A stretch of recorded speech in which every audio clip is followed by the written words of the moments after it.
Morning, it's good to be with you all again. Last week when we met, we talked about the strikes that we prosecuted against the Taliban's economic engine in Helmand. Of course, that engine's fueled by narcotics. In just over 3 days worth of operations, the Afghan 215th Corps, their Special Forces commandos, their Air Force, in close cooperation with U.S. forces, removed between $7 and $10 million of revenue from the Taliban's pocketbook, and the overall cost to the drug trafficking organizations approached $48 million. So these strikes were just the first step in attacking the Taliban's financial engine, and they will continue. Now, shifting to the subject for today is the South Asia strategy, looking at 2017 and ahead to 2018. These strikes that we did last week were just one small part of a larger strategy that President Trump announced in August, the South Asia strategy. It granted us authorities to conduct the strikes I just spoke about. However, it's much more comprehensive than that. It is a regional strategy in which Afghanistan figures prominently. The key things to take away from the strategy that I'd like to cover would be, number one, we are now conditions-based, not time-based. We will be here until the job is done. The U.S. approach aligns with the NATO approach. And as I said last time, war is a contest of wills. The President has left no doubt in terms of our will to win.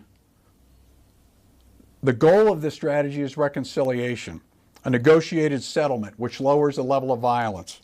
We achieve this by applying three forms of pressure on the enemy. First, military pressure, through offensive operations and stronger security institutions. Second, diplomatic and other forms of pressure on the enablers of the Taliban and the Haqqani network. Three, social pressure in the form of elections over the next 2 years, which, if done credibly, will further enhance the legitimacy of the government in the eyes of the people. So as I said before, there's a regional dimension to the strategy to limit interference and seek cooperation with Afghanistan's neighbors. We have to realign resources and to execute this strategy well across the whole of the U.S. government and, of course, the coalition if we are to succeed. I'd point out that the military effort is necessary, but by itself not sufficient for success. We must work together with all of the parts of the U.S. government and the coalition in order to be successful. It has been just under 100 days since the announcement, and we can see the impacts already, especially in terms of our adversaries' reactions. So we saw two changes to the enemy strategy over the last year. As you know, from 2016, they started off trying to seize provincial capitals. They suffered heavily when they did so. So they therefore shifted their strategy in 2017 from attempting to seize capitals to a district-focused strategy. And then by August, with the losses that they suffered with that approach and the announcement of the U.S. policy in September, we saw another enemy shift to a guerrilla style of warfare with hit-and-run attacks, suicide attacks, etc. Each of these shifts represented to us a lowering of ambition by the enemy. Now, reconciliation will take some time. We will have to continue to apply the three types of pressure, engage within the region, and leverage all of the instruments available to meet our goals. In the face of this pressure, the Taliban cannot win. Their choices are to reconcile, live in irrelevance, or die. So let me shift now to a little context for 2017. First, the Taliban is not a popular insurgency. The Afghan people outright reject them. Up to 90% believe that a return to Taliban rule would be bad for the country. And notice that I didn't use the word govern. The Taliban don't govern. They rule through force. They impose their rule on the people. And increasingly, they are primarily interested in making money. And they are making more money than they need to operate. So we believe that the Taliban, in some ways, have evolved into a criminal or narco insurgency. They are fighting to defend their revenue streams. They have increasingly lost whatever ideological anchor they once had. They fight to preserve and expand their sources of revenue. This includes narcotics trafficking, illegal mining, taxing people, throughout Afghanistan, kidnapping and murder for hire, all criminal endeavors. Now, population control remains roughly the same as last year. About 64% of the population is controlled by the government. About 24% live in contested areas, and the Taliban control the remaining 12%. But it's worth bearing in mind that Afghanistan has never had a strong central government. The absence of government control doesn't equal Taliban control. It is not a zero-sum equation.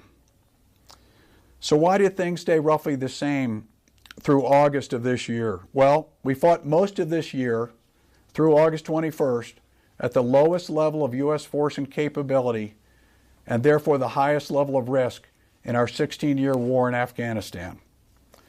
Yet in spite of that, the Taliban strategy was not successful. It was essentially defeated by the Afghans.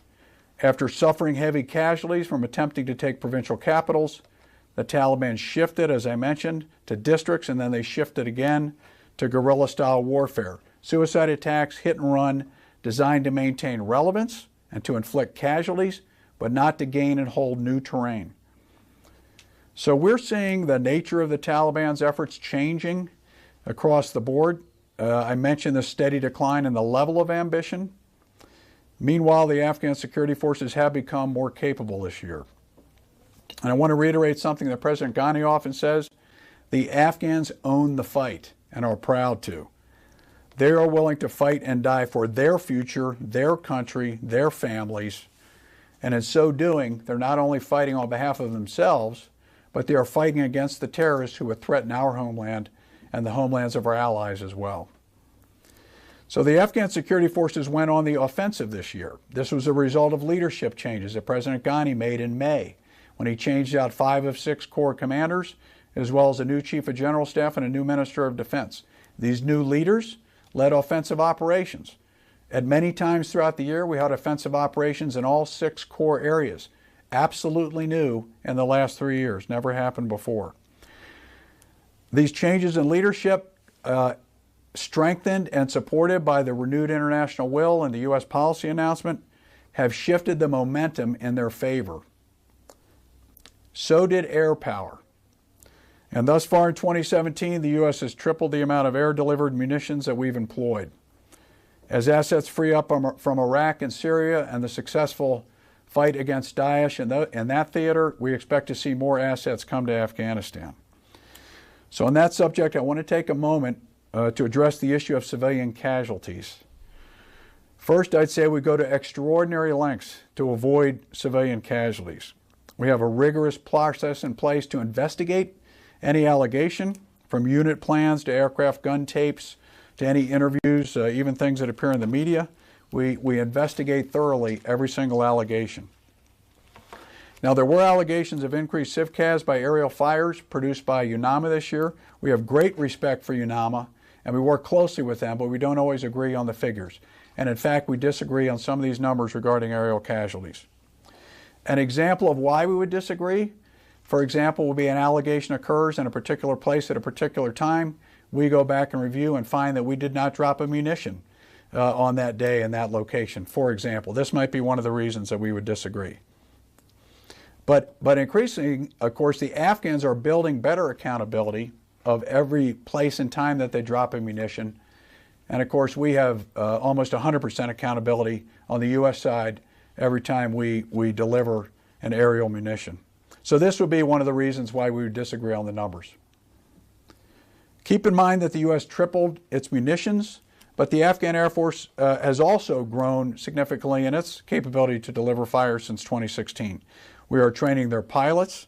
Their pilots are not only getting better at their missions, but also at their reporting. I've personally talked to many Afghan pilots who refuse to drop when they identify civilians on the objective. If you look at air power in relation to what's happening on the ground and with the enemy, and the enemy's lack of respect for human life, again, even by the UNAMA count, 6% of CIVCAS were caused by aerial fires.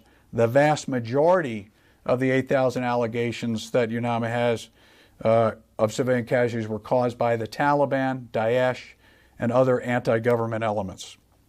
So the takeaway here is that the Afghans have significantly improved in 2017.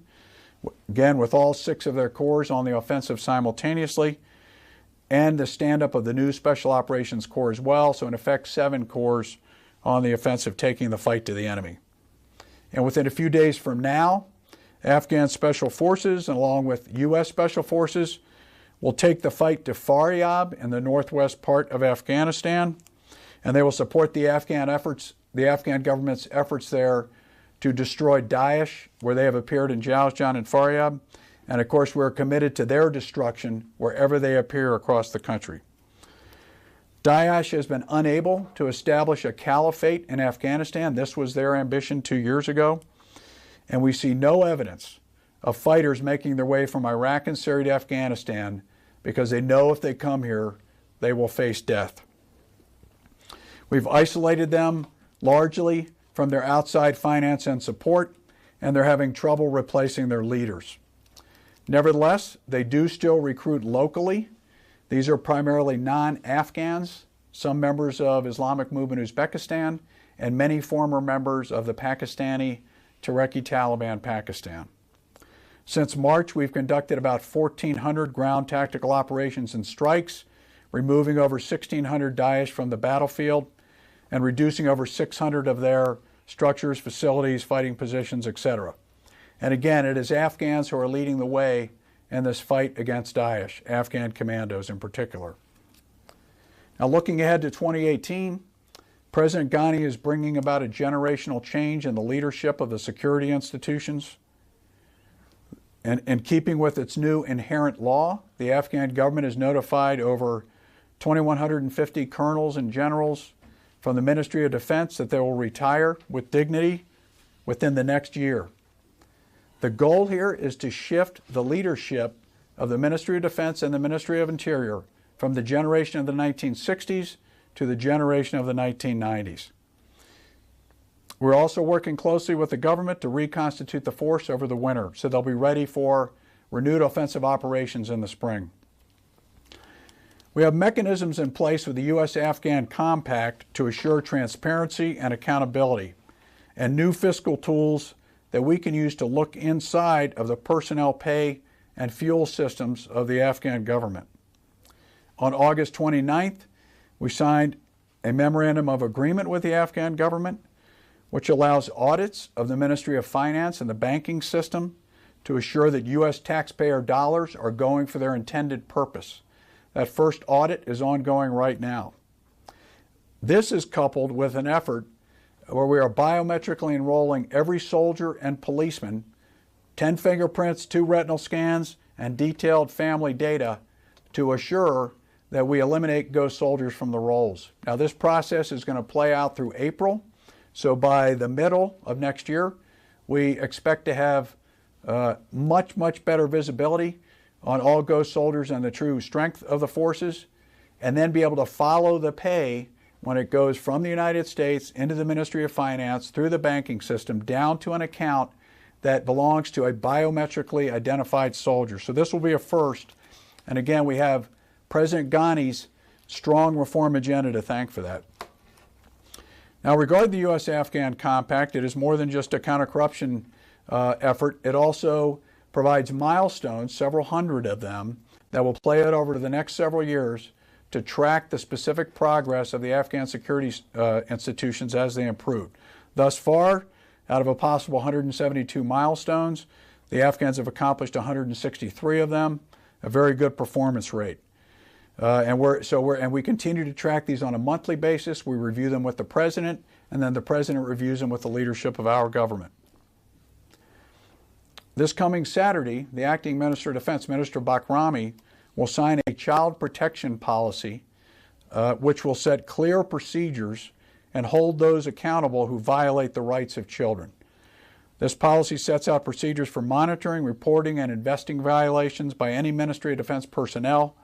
And additionally, we are implementing an enhanced reporting system to that end in US 4A. We have implemented a new reporting system. We're ensuring that all soldiers are trained, and every American soldier knows what's right and wrong. And they know that if they see a violation, they are to report it, and we're providing them the training and the means with which to do just that. The Afghan Air Force took delivery of its first 4 UH-60 Black Hawk helicopters earlier this fall. They will eventually receive approximately 150 of them. 6 new UH-60 pilots graduated this week. So we now have Afghan trained pilots on the UH-60. 25 more are in training right now. We will graduate another 800 commandos by the end of December, on top of the 900 we already graduated last month. This is part of the doubling of the Afghan National Army Commando Force, and that doubling of that force is what will give them new offensive power. These are all under the new Afghan National Army Special Operations Corps that was stood up in August. The Afghan commanders who make up that corps have never lost a battle against the Taliban, and they never will. They are the most feared and respected force in Afghanistan today, and they're the best special operations force in the region. Now, looking ahead to 2018, as President Ghani said, he believes we have turned the corner, and I agree. The momentum is now with the Afghan security forces, and the Taliban cannot win in the face of the pressures that I outlined. Again, their choices are to reconcile, live in irrelevance, or die. To the service members who have served in Afghanistan, and especially those who've been wounded, and to the families of our fallen comrades, you have earned our eternal respect and gratitude. We will deliver on your sacrifice. Over the next 2 years, the Afghan security forces will expand their control of the population to 80%. They will do this through increased offensive action. And that offensive capability comes from doubling the size of the commandos, increasing the size and capability of the Air Force, and embedding U.S. advisors down to the Kandak level and select units of the Afghan National Army. This is the force that takes the field over the next 2 years and expands control of the population. These U.S. advisors, just as are our advisors with the Afghan Special Forces, will be able to bring U.S. combat enablers to bear in support of Afghan National Army units. And my final message is really to the Afghan people, who have suffered so long and still bravely take up arms against the terrorists who threaten the entire world. We are with you, and we will stay with you. You get a little more detailed about the next fighting season in 2018. You're having hundreds of advisors, I guess 800 to 1,000, training now at Fort Benning. And I'm wondering, once they head over, what percentage of those will be down at the lowest level, the Kandak level, and what will their mission be? They are part of the Army's first Security Force Assistance Brigade. The Army will produce 6 of these. These brigades are made up of volunteers who are then specially trained in a range of skills to provide advice and combat advising at the tactical level. So they'll go down to the Kandak level, the battalion level, which is really where we have operated successfully for the last couple years with our Special Forces advisors.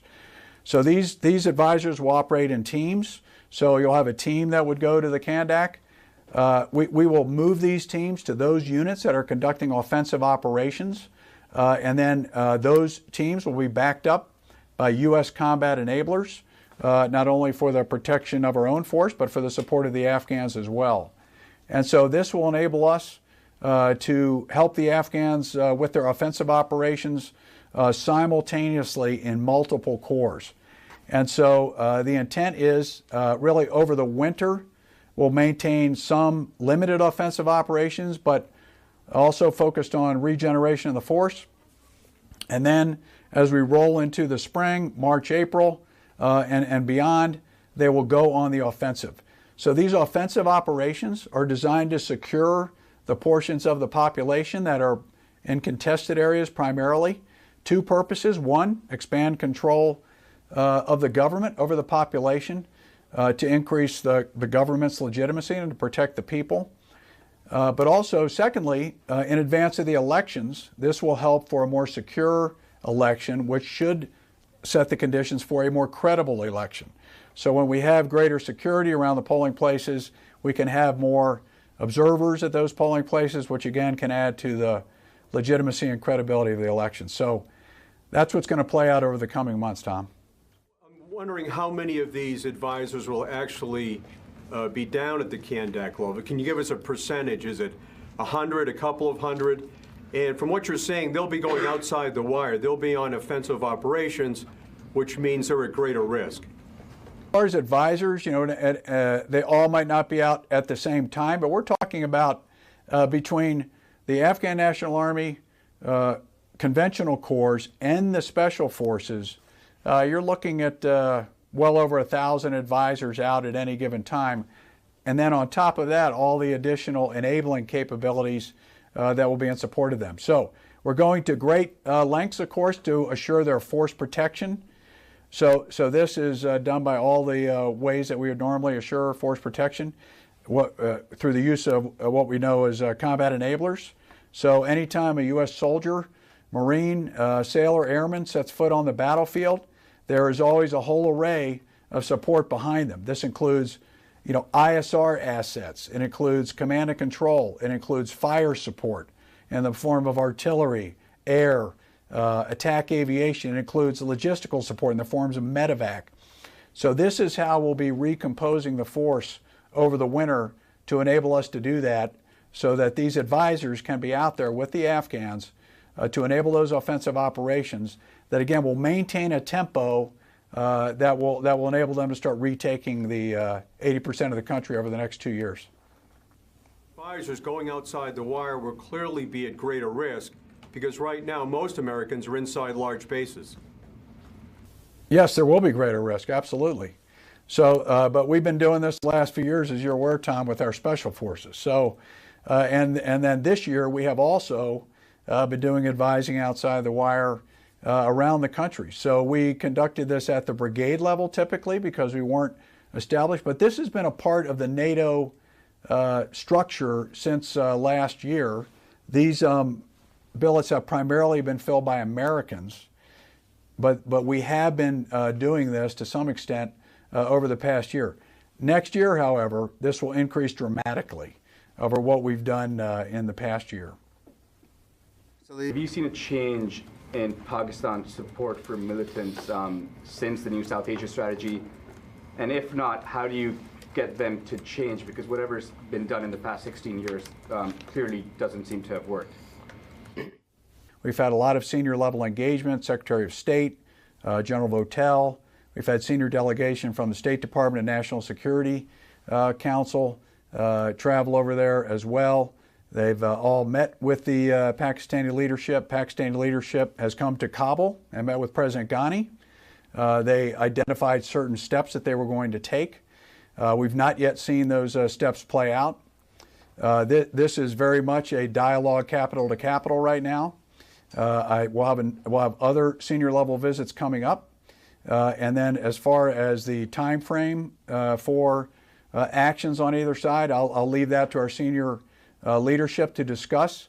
But we've been very direct and very clear with the Pakistanis. I know at the senior level, again, you can read President Trump's statements. So the expectations are out there. Now, we have not seen those changes implemented yet. We're hoping to see those changes. We're hoping to work together with the Pakistanis going forward to eliminate terrorists who are crossing the Duran line. The Pakistanis have many concerns about the border from their side. We also share those concerns. And so there are some common equities we have, obviously counterterrorism, border control, refugee returns. All these issues are on the table. But in terms of changes thus far this year, again, policy was announced August 21st. It's now 100 days later. So no, we haven't seen those changes yet. So just to follow up, I remember in 2011, I believe it was Admiral Mike Mullen, who said the ISI, or the Haqqani network, is a veritable arm of the ISI. It's now been 6 years. Could you specifically talk about the ISI and its support for the Haqqani network, and have you seen that change specifically over the past few months? Well, to bookend that comment, the chairman of the Joint Chiefs and the Secretary of Defense were asked these questions on the Hill recently. I think they affirmed that those relationships still exist. So I'd leave it at that, and I concur with their assessment. Critics in Washington and within the ranks say that your approach to defeating the Taliban and ISIS in Afghanistan has been too cautious. How do you respond to those critics? I would say as I said, the Taliban have three choices: reconcile, face irrelevance, or die. You can look at the numbers of munitions that we've dropped this year. I think that answers your question. Of airstrikes that get put before you, do you reject on a daily basis, General? Do we reject? Was that the question? What percentage of airstrikes do you approve on a daily basis, General? There's no percentage to attach to that. We use munitions whenever they're necessary to defeat the Taliban, the ISIS, or whomever we see on the battlefield in line with our authorities.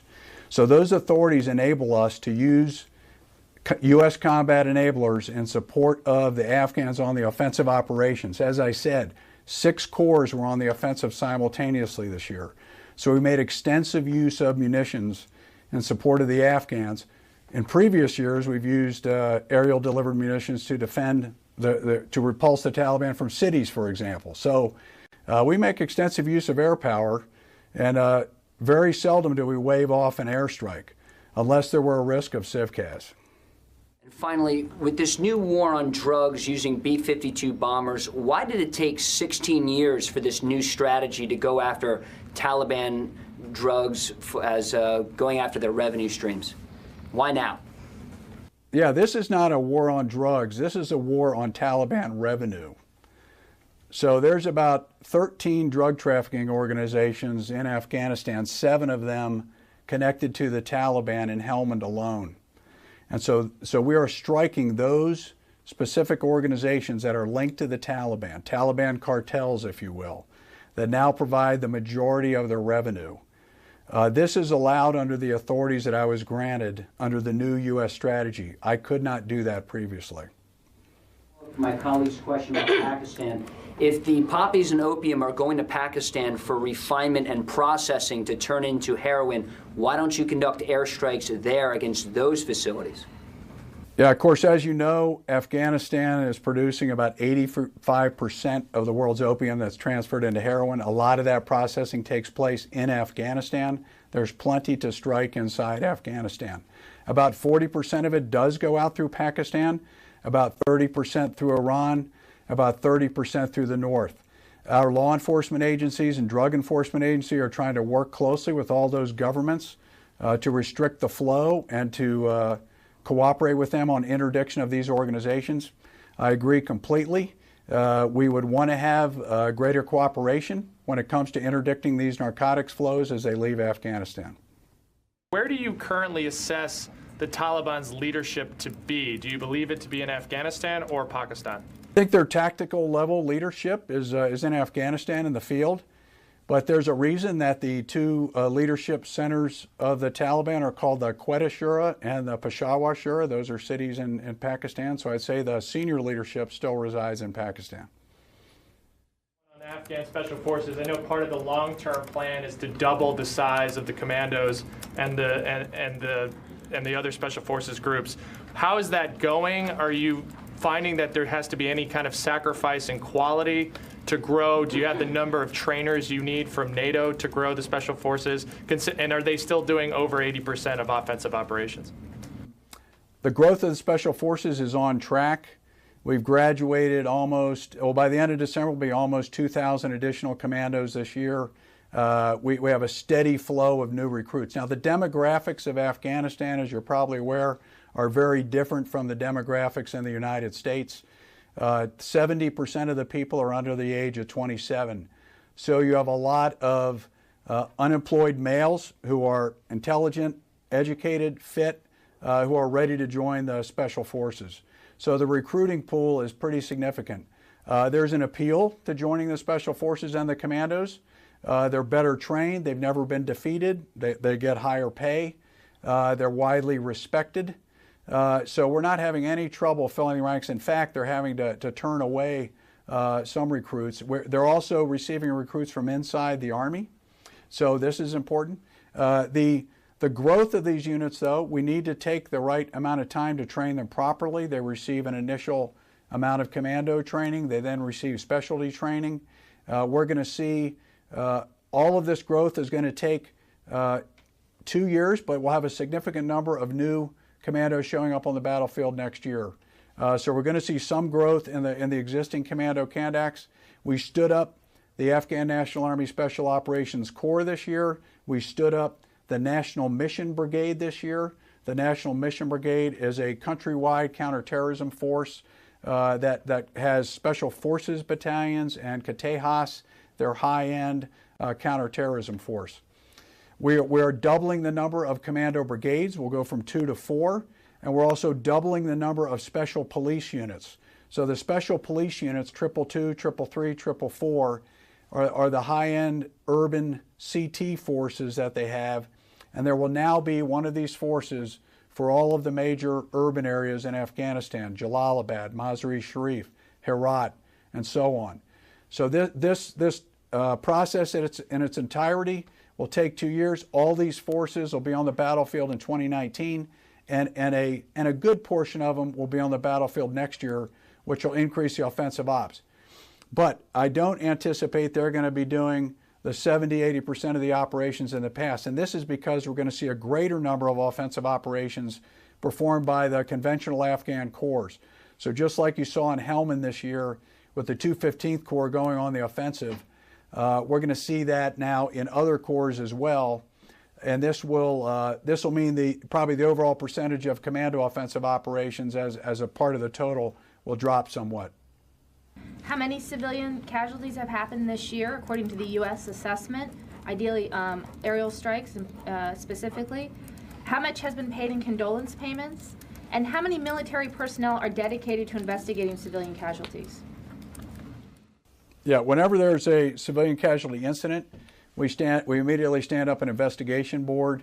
We then dispatch to the appropriate area to investigate. So we have a standing team that initiates the investigation as soon as we get the allegation. So they have other duties, but when this duty comes up, they immediately move to do this. We coordinate closely with UNAMA, I'd say on a weekly basis. When I say that we dispute their figures, I explained an example of one of the reasons why we might dispute. UNAMA has its methodology, we have our methodology. The methodologies are different. And then UNAMA, out of respect for the confidentiality of their sources, and we understand this, does not want to share the names of many of the sources because that could expose them to repercussions or reprisals. So we understand that in order to protect the people who offer this information to UNAMA, we aren't always able to see the same evidence that they have.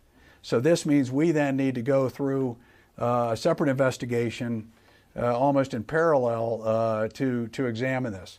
And of course, we have access to information that UNAMA doesn't always have. For example, we have gun tapes, we have records of when munitions are dropped. We know precisely where a U.S. munition is dropped, for example. We have a very good idea of where Afghan munitions are dropped. So something that's reported as an airstrike in one area, we may not have any record of a bomb being dropped in that area. So that would be an example of why we would disagree on the allegation.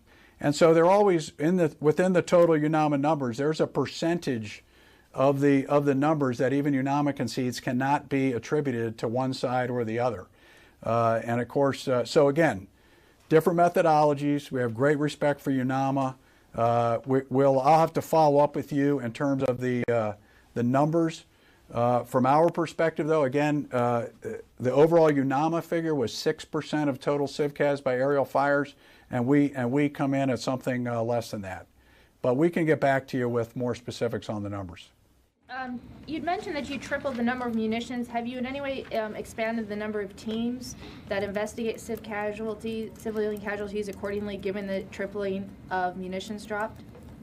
We haven't seen a tripling in the number of allegations. Again, our reports of CivCAS are running roughly the same as previously, and we're right-sized to be able to deal with that. One last thing.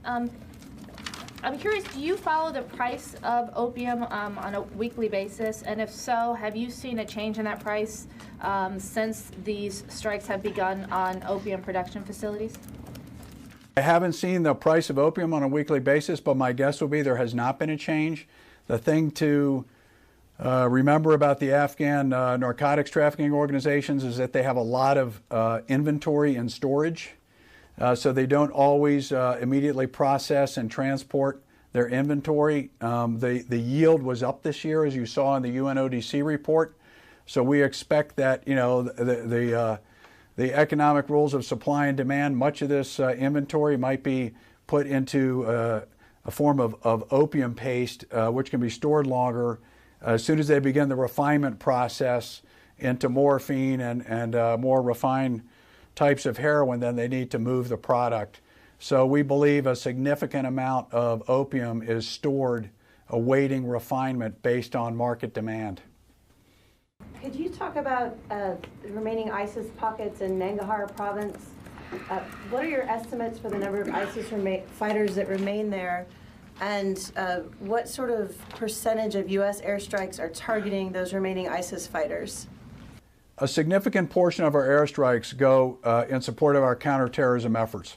And so these airstrikes, a lion's share of them go against Daesh because, again, Daesh attempted to establish a caliphate. So they make themselves targetable, frankly, when they do this. They attempt to seize and hold terrain, raise the flag, and rule the population. So they attempted to do this in southern Nangarhar. As you know, at one point they expanded out to 9 districts. Now we've got them down to portions of 3 districts. But it's like a balloon. We squeeze them in this area, and they'll try to move out elsewhere.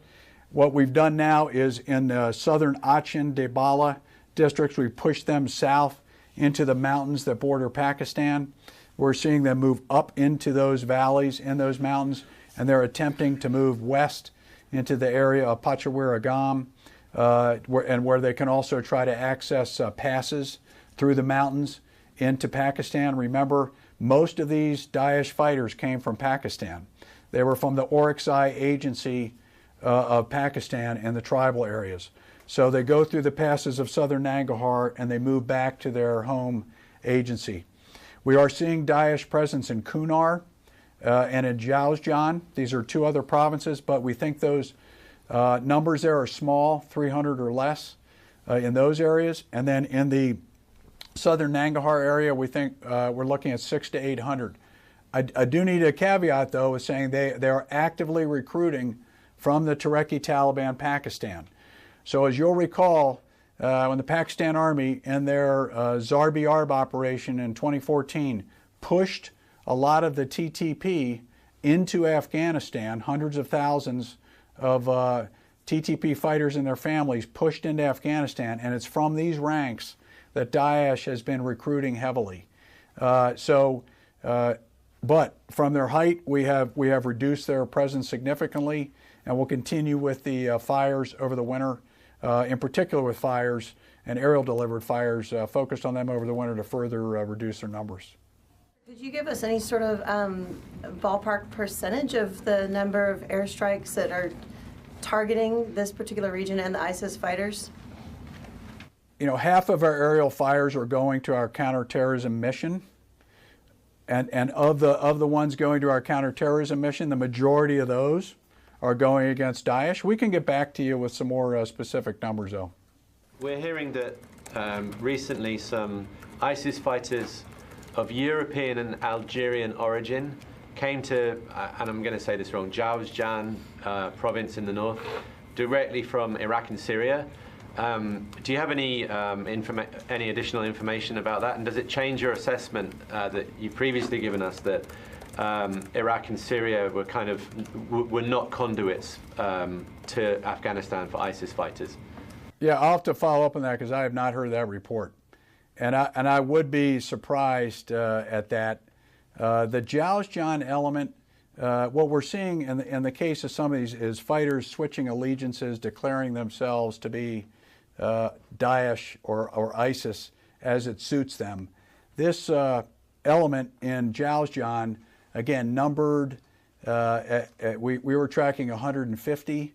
There were fights with the Taliban. There were fights against Hazarans, or in the Hazaran Tajik area, I should say, where Taliban were involved. We're seeing what we call red-on-red fighting there now.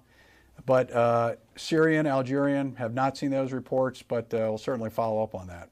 Again, we have not seen any significant migration of fighters from Syria, Algeria. We think a lot of these, or from Syria and Iraq. We believe that we have seen migration into Africa, Libya, other areas to the west, but not here to Afghanistan. Could you give us an update about the level of interference from Iran and Russia in Afghanistan? Have you seen any evidence of direct support from Iran to the Taliban?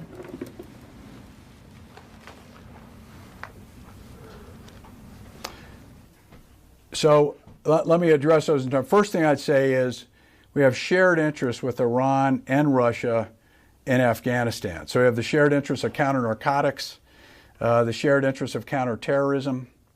You know, one of the concerns we hear from both nations is the concern about Daesh and their desire to see it eliminated. This is one of our top counterterrorism focuses, along with Al-Qaeda, the remnants of Al-Qaeda.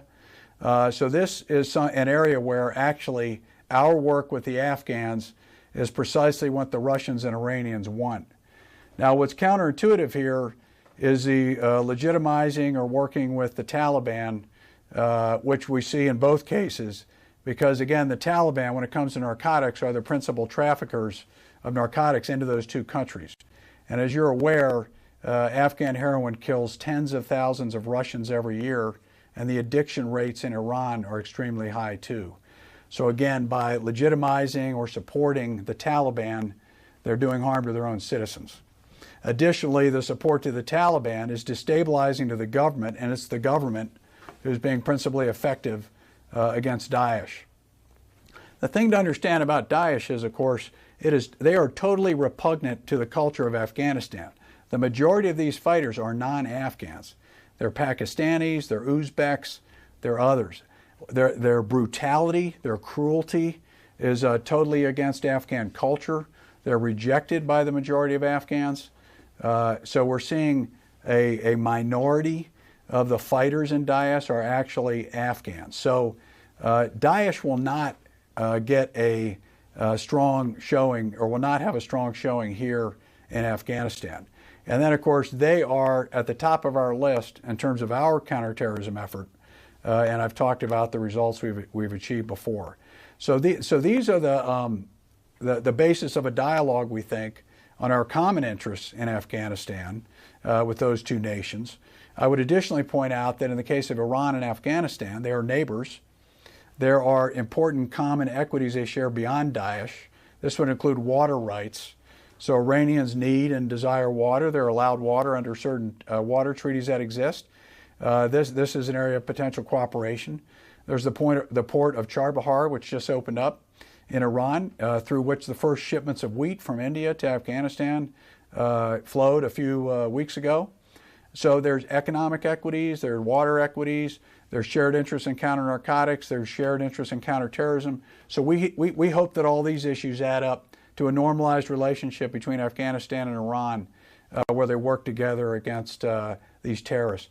And again, there's no love lost between the Iranians and the Taliban. The Taliban murdered Iranian diplomats. The Taliban have provided sanctuary for other terrorist groups in addition to Al-Qaeda. So the Taliban represent a destabilizing element in Afghanistan, not ones in favor that would produce greater stability if you're a neighbor of Afghanistan. Quick follow-up, sir. Given what you have said now about the common interest, is it fair to say that there is any sort of relations between Iran and the Taliban? No, I think there are relations between Iran and the Taliban. We see some evidence of that in the western part of the country. We have reports of that come from locals in the western part of the country, in Farah province in particular.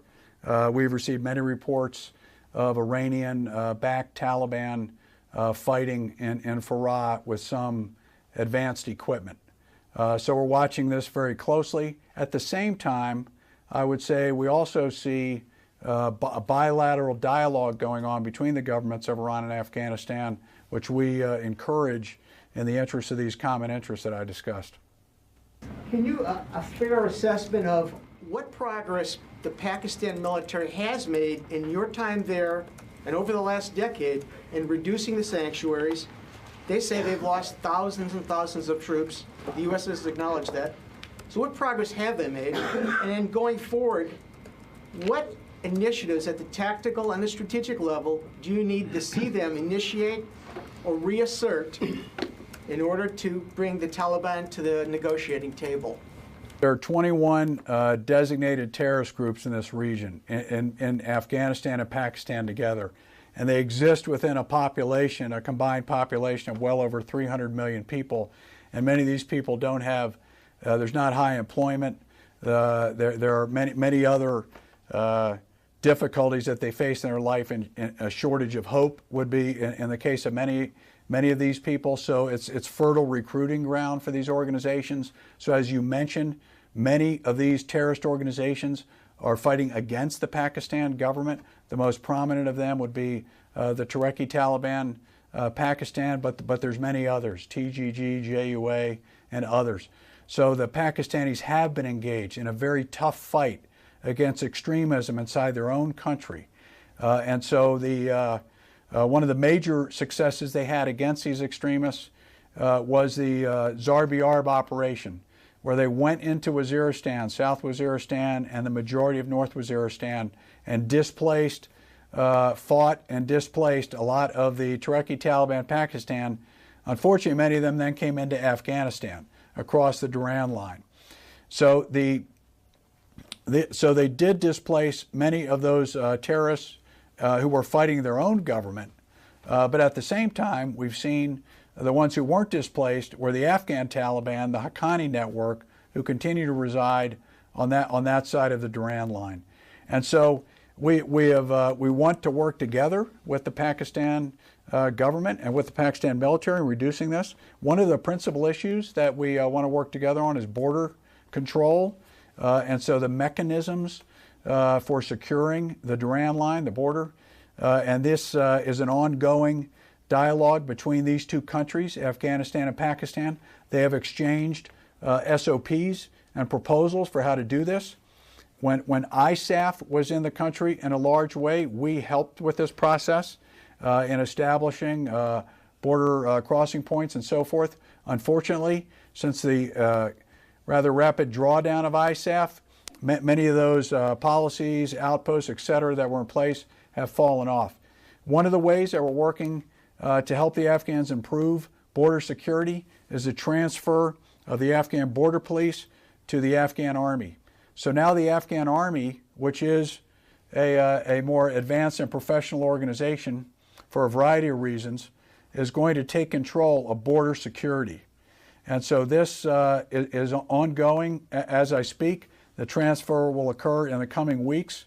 And then the Army will be responsible. This will now allow better coordination on the Afghan side with respect to the border security force and better and cleaner coordination with those on the Pak side. Nevertheless, big problems remain. We currently are experiencing operations close to the border by the Pakistanis, which have involved cross-border shelling. This has unfortunately displaced hundreds of Afghan civilians from villages in close proximity to the border. It's also undermined the political space for political dialogue between the two countries. It's a constant source of conversation and dialogue between the political leaders.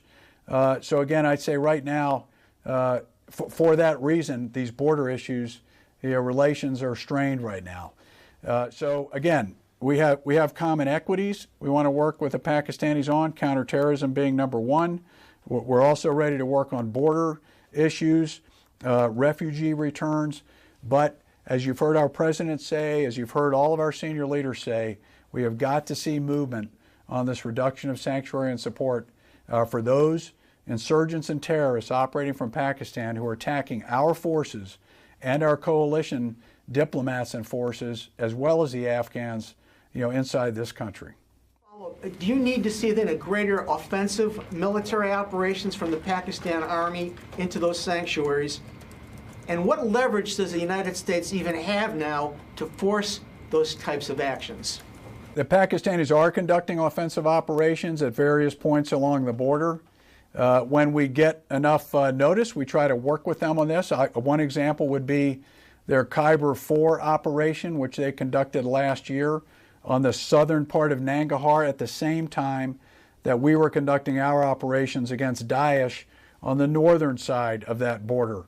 So this is an example of I would call a complementary operation, both sides of the border at the same time, with one enemy being squeezed in between, Daesh. And so in that particular operation, we squeezed the ISIS-K into the southern part of the province, into the mountains, at the same time as the Pakistanis reestablished control in the Khyber agency of a number of the border crossing points. So that I would say would be a high point in terms of cooperation. Currently, there's a Pakistani operation going on in the vicinity of Kunar province to push their forces up to the border there, and unfortunately this is the one where we've had the cross-border shelling and the displacement of civilians. So we're ready to work with them whenever we have the opportunity. The offensive operations against sanctuaries would be in other areas that we've identified with the Pakistani leadership on a number of occasions, and I'll just leave it at that. We were talking earlier about the goal being reconciliation, and then you talked about how the Taliban has lost its ideological anchor and become a criminal narco-insurgency. So it seems very different to try to reconcile with a narco-criminal group than with an ideology-based group. How do you reconcile with criminals? Yeah, so I'd say that what we see today is the leadership of these organizations, of these Taliban, have been the ones that have evolved into a narco-insurgency or criminal insurgency, if you will. The fighters many times at the lower levels are I would say, confused, recruited in out of madrasas where they are taught, they are made to believe that their endeavors are a jihad being conducted in Afghanistan against foreigners. Many of them come across the border and find they're not fighting foreigners, they're fighting their fellow Muslims. And so there's a veil of legitimacy that they drape over themselves based on their former roots. But increasingly now what we're seeing is fighting amongst the senior leaders over the proceeds of the narcotics revenues. So a perfect example would be Abdul Manan, who's the shadow governor in Helmand from the Ishaqzai tribe, refusing to give money from drug revenues to the Quetta Shura, and the Quetta Shura sending down teams to demand revenue and to try to force his compliance, and then him resisting this. So these kinds of disputes are going on over the drug revenue at the senior levels of the organization, while at the lower levels, the foot soldiers are the ones who are suffering and dying, and of course being believe they're waging a jihad when in fact they're fighting their fellow Muslims. And so what we're hearing from the battlefield, I was just up in Kunduz yesterday, and what I was being told by the leaders up there, the social leaders, not the military leaders, was that they're seeing these leaders come in from outside the country who are well paid and trying to then recruit locals, and it's the locals who are becoming disillusioned with some of this. So we get reports of this occurring around the country. I would not in any way want to represent this as any kind of a critical mass or a groundswell, but we're starting to see these reports of small groups of Taliban that are becoming disillusioned with their leadership, or living in comfort outside of the country with plenty of drug money, and they're inside the country fighting and dying. And so this friction does exist.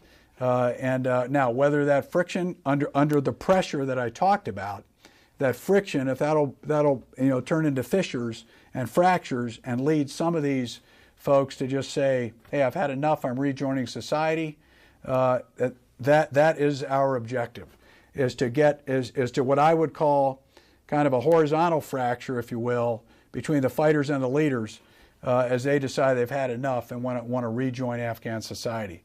And then some of these leaders who are now committed to their narco revenues and narco organizations clearly are not going to be reconcilable. And they're the ones that either have to be forced into irrelevance or will die on the battlefield or just remain outside of the country.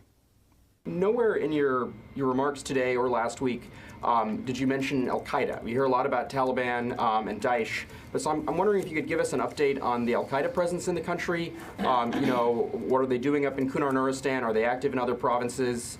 What are you doing about them? And has Farouk al-Qahtani been replaced since his death last year? So Al-Qaeda is still here. We also have the affiliate Al-Qaeda in the Indian subcontinent. Let me first talk about the relationship between Al-Qaeda and the Taliban. Obviously, on 9/11, the Taliban were hosting Al-Qaeda in the country. They launched the attack on the United States. Since then, many of the Taliban blame Al-Qaeda for what happened to them being kicked out of the country. But what we still see is a degree of collaboration going on between Al-Qaeda and the Taliban. So even though the Taliban will not publicly acknowledge a relationship, what we see at the tactical level is still a close relationship. So now this is primarily in the form of the Al-Qaeda in the Indian subcontinent, but they tend to provide some of the expertise, the training on specialized weapons or IEDs or bomb making. It's Al-Qaeda Indian subcontinent fighters who are the ones who are training a lot of the local Taliban, and in return for this, the Taliban afford them sanctuary. So we've recently been doing operations against Al-Qaeda. We continue to hunt them and strike them wherever we find them, primarily in the eastern part of the country. I don't want to get into operational details, but as you mentioned, we have continued to find and kill senior level leaders in the Al-Qaeda organization inside Afghanistan. And then typically what you find when you find them is they're existing within a friendly environment created by the Taliban. And so even though the Taliban won't publicly acknowledge us, and I would contrast the actions of Mullah Mansour with Mullah Haibatullah. So Mansour publicly accepted bayat from al-Zawahiri. Haibatullah did not, but his guidance to his commanders was continue to work with them, even though they didn't publicly acknowledge the relationship. As you're aware, we occasionally find these Al-Qaeda enclaves in the fall of 2015 in Shorabak district, of Kandahar. Again, we see some of these generally in the eastern part of the country, close to the Durand line. And then again, most of the Al-Qaeda, not Al-Qaeda Indian subcontinent, but Al-Qaeda are trying to hide, essentially. It's Al-Qaeda Indian subcontinent that is more active with the Taliban and then therefore more targetable on the battlefield. Okay, quick follow-up. So when you kill a major Daesh leader, we often get a press release about it, like the last two emirs and the guy who was going to be the next emir. Why haven't we seen any releases about senior Al-Qaeda or Al-Qaeda in the Indian subcontinent leaders being killed in recent months if they are being targeted, as you say? We keep that information classified because of the nature of that organization, and because, of course, any successful strike usually leads to more strikes, and so we don't want to give the enemy the advantage of knowing what we know about who we've struck, who we've taken off the battlefield, and so forth. I'm afraid that's about the best answer I can give you, Wes. Hey, thanks, Mike, and again, thank you for the questions. And I wanted to say a couple things again. This policy really is a game changer. So this policy, the pressure on external enablement, it's conditions-based, not time-based, the end state of reconciliation, the diplomatic, military, social pressure is really fundamentally different. And that's why I express confidence that we are on our way to a win. And so the next 2 years are going to be critically important. Not only because of the elections, but because of this increased offensive tempo that we're going to see. So from a military perspective, this is going to really be pushing us towards the end game of a reconciliation. Now, obviously, reconciliation processes follow long and complex paths, and this one undoubtedly will do the same. But it's fair to say we are on a path to a win. and it's in accordance with what I've laid out.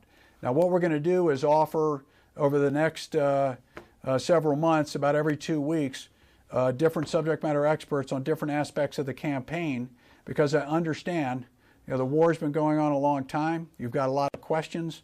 You want to understand in greater detail how this new policy and how our plans are going to lead to a win, and we want to be prepared to do that in a variety of subject matter areas. So we're going to offer that to you coming up, and look forward to seeing many of you at those. Again, I wanted to finish up with a couple of thoughts. We need to execute well, and we're going to be really focused on that, and we got to do this across the whole of government. So we're going to be very focused on working with our interagency teams on doing this. I want to reiterate, the Afghan people want peace. They reject the Taliban. They reject Daesh. They want peace. They want a better life for their families and their children. They're willing to fight our enemies in their country. They are deeply grateful for our help in this endeavor. And I frequently get expressions of respect and gratitude for our country that they ask me to pass on. So I'm passing them on to you. And I also, and I know I speak for all of us here, have great respect for the Afghans, what they've been through, their strong desire for peace. And my message to them is we are with you, and we're going to stay with you, and we're going to accomplish this together. So again, thank you very much for your time today. I look forward to seeing you again in the future. And again, every couple weeks we're going to have another expert from U.S. Forces Afghanistan to speak with you. Have a good day.